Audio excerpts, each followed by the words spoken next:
Welcome back, Leanaholics. I'm your host, Dr. Luke. The tool we're talking about now is called Poka Yoke, or if I butchered that, I apologize, but that is Japanese, and so it means mistake proofing. So when we're mistake proofing our process, we're just looking at anything that can go wrong. And I literally do to have our team walk through and look at it step by step. If I could make a mistake here, what would it be? So that's going to be one thing that we're going to do, but we're also going to consider, were there any mistakes that we were making even during our implementation process with our new process? Were there areas where we either made mistakes, we came close to making a mistake, or we actually didn't make any mistakes, but we just really have to think through, how could I prevent somebody in the future from making a mistake? So mistake proofing falls into two categories. It's either prevention or detection. So the difference between those two is, if I prevent a mistake from happening, the mistake literally cannot happen, right? There's just no way that the mistake can happen, so we actually prevent it. Think of like a USB device. Now I'm talking the older USB devices, but when you put it in, it could only go one way. There was that little thing of plastic inside of there, so I couldn't put it in upside down. Unless I was gonna bust it, I could only put it in one way. Well, that prevents me from even making a mistake.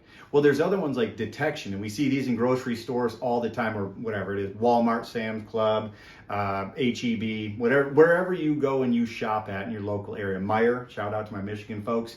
But when you go through the self-checkout, what happens if you have your butter and you scan it and you just hold it in your hand for a second? What's going to happen? That light's going to go off, right? That anodine signal, what they're called. So that anodine's going to go off, and it sends a signal. And what happens? Manager comes over, you say, I swear it's in my hand, I scanned it, you got to set it down, and then they can punch in their code. But the point is, it detected that a mistake was made.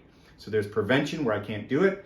And then there's also detection, means I notice that there is a mistake. You're going to generally see people jump to, I want to automate this, automate this, automate this. Now automation is good for an optimized solution, and you're all set for it and everything, but get out of those difficult solutions. If you have to go call the IT department and you know the IT department's stacked up, then that's actually not a good mistake proofing technique.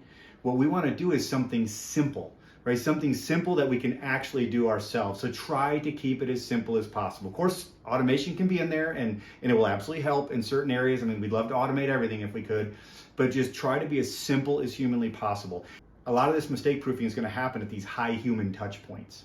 So how can we prevent or detect a mistake from happening? Think through, and don't think, oh, I helped with these new solutions, so there's no way that somebody could make a mistake here. Wrong answer.